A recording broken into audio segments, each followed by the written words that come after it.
आज हम कहानी सुनेंगे शराब के ऊपर कि शराब किस प्रकार से आपके मान सम्मान और पद प्रतिष्ठा को 1 मिनट में ही समाप्त कर सकती हैं। एक समय की बात है, पड़ोस का एक देश नया नया आज़ादी प्राप्त करता है, स्वतंत्र होता है भारत से 2 वर्ष पहले। तो वहाँ पर भी हमारी तरह ही अनेक राजाओं का शासन था और वो कभी भी आपस में एक राष्ट्र के रूप में एकत्रित नहीं होना चाहते थे। लेकिन वहाँ के लोगों ने मिलकर जो सबसे ताकतवर राजा था उसे वहाँ का प्रेसिडेंट बनाने का निर्णय लिया कि भाई हमारे पूरे देश का जो बनाएंगे उस देश के प्रेसिडेंट आप बनेंगे। तो उन्होंने प्रेसिडेंट बनना, राष्ट्रपति बनना स्वीकार कर लिया, क्योंकि उन राजाओं को केवल अपना सम्मान चाहिए था और अहंकार के रूप में वो अपने आप को स्थापित करना चाहते थे कि मैं सबसे बड़ा राजा कहलाऊं। और सभी राजाओं ने उनके तहत शासन को चलाना स्वीकार किया और लोकतांत्रिक तरीके से पहली बार चुनाव हुए, सरकार का गठन हुआ। और सरकार का जब अगली वर्ष स्वतंत्रता दिवस मनाया जा रहा था तो उस समय दुनिया भर के राष्ट्र अध्यक्षों को वहाँ पर भोज पर बुलाया गया उस समारोह में शामिल होने के लिए।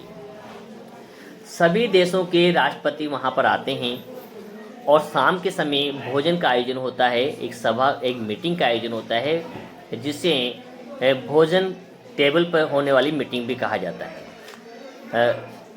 तो रात के समय जब 8 बजे का समय था तो सभी राष्ट्राध्यक्ष वहाँ पर हॉल में एकत्रित हो जाते हैं भोजन के लिए। भोजन लग चुका होता है, लेकिन वहाँ के जो प्रधानमंत्री होते देखते हैं हमारे प्रेसिडेंट साहब अनुपस्थित हैं, तो अपने अंगरक्षकों को कहते हैं, गार्ड्स को कहते हैं कि जाइए और प्रेसिडेंट साहब को नीचे लेकर के आइए। जब गार्ड प्रेसिडेंट साहब के कक्ष में जाते हैं, कमरे में जाते हैं, तो ये पाते हैं कि वहाँ के जो प्रेसिडेंट हैं शराब के नशे में इतने धुत हैं कि बेहोश होकर के वो पड़े हुए हैं अपने रूम के अंदर। उन्हें चलने तक की क्षमता उनके अंदर नहीं है।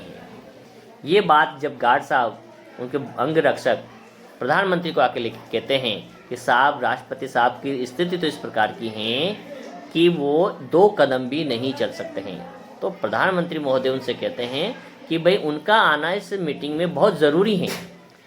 आज हमारे देश का स्वतंत्रता दिवस है और दुनिया भर के प्रेसिडेंट हमारे यहाँ आए, तो हमारे प्रेसिडेंट का उपस्थित होना भी बहुत ही ज़रूरी है। जाइए, किसी भी प्रकार से उन्हें तैयार करके लेकर आइए। एक बार 10 मिनट के बाद उन्हें हम वापस अपने कक्ष में, रूम में छोड़ देंगे। सभी गार्ड जाते हैं और प्रेसिडेंट साहब का मुँह धुलाते हैं, पानी छिड़कते हैं, नए कपड़े पहनाते हैं और सेंट वगैरह लगाते हैं और उन्हें सभा में लड़खड़ाते हुए लेकर आते हैं। दोनों अंगरक्षक उन्हें अपने कंधे का सहारा देकर और सभा में लाते हैं। भोजन टेबल पर बैठ चुके हैं, भोजन लग चुका है। जैसे ही भोजन प्रारंभ करते हैं सभी बड़े बड़े राष्ट्राध्यक्ष वहाँ बैठे हुए हैं और उसी बीच वहाँ के जो प्रेसिडेंट हैं उल्टी कर देते हैं और अपनी पूरी गंदगी जो है उस टेबल पर फैला देते हैं और इस प्रकार से वोमिटिंग करके पूरे माहौल को दुर्गंध युक्त बना देते हैं। और पहली बार एक प्रेसिडेंट का ऐसा व्यवहार देखकर, इस तरह का तरीका देखकर शराब के नशे में भोजन टेबल पर, डाइनिंग टेबल पर उल्टी कर देना सबको नागवार गुजरता है। सभी उससे नाराज़ होते हैं और अपनी अपनी मीटिंग्स को छोड़कर, भोजन को छोड़कर अपने अपने देश रवाना हो जाते हैं।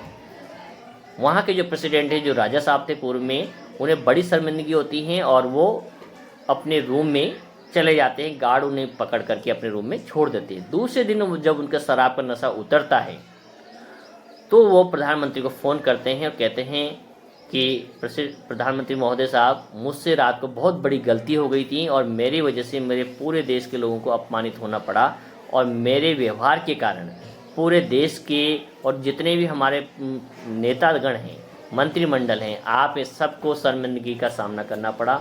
उसके लिए मैं अपने पद से त्यागपत्र देना चाहता हूँ, क्योंकि मैं अपनी शराब पर कंट्रोल नहीं कर सकता। तो प्रधानमंत्री साहब कहते, साहब आप तो बड़े अधिकारी हैं, प्रधानमंत्री तो हम तो छोटे अधिकारी हैं, तो आपका पद पे रहना अनिवार्य है। तो प्रेसिडेंट साहब कहते हैं कि साहब, वहाँ में तो जन्म से ही घुट्टी के रूप में भी शराब पिलाई जाती है, तो शराब छोड़ना मेरे लिए असंभव है, मैं शराब नहीं छोड़ सकता हूँ।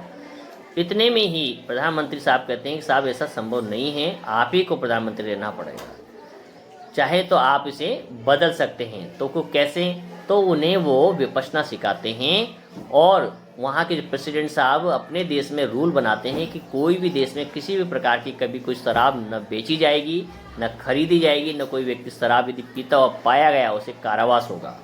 और आज वो देश शांति प्रिय देश हैं, बौद्धमय देश हैं, और उसी घटना से हम सीख सकते हैं कि एक शराब ही एक ऐसी चीज़ है जो आपके समाज में, परिवार में, रिश्तेदारी में आपके सम्मान को 1 मिनट में ही समाप्त कर सकती है। इसलिए कभी भी अपने परिवार में शराब के प्रवेश को न होने दें।